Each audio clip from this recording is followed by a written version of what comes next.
Hey, I'm Megan with WTI. If you're sick of pestering your kids to pick up their dirty laundry off the floor, I may have a solution for you that just might help.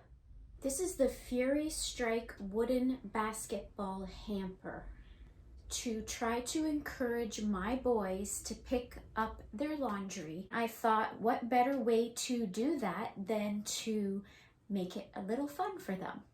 They've had a lot of fun tossing their laundry in and making dunks. The best part about this is that there's a zipper at the bottom, so you don't have to reach in to get the laundry out.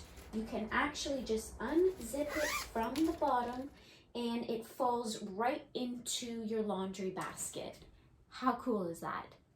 I really appreciate how strong the brackets are to hold the net, because laundry can get quite heavy, especially with how long this basket is. I absolutely love how long it is because it holds a lot of laundry. You don't want to have to be emptying this every couple of days.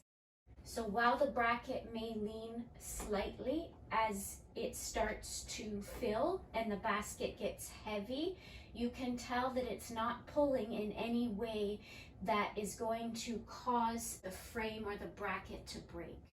While I can't guarantee that this will miraculously turn your child into a room cleaning fanatic, it's definitely worth a shot. And that's my point of view.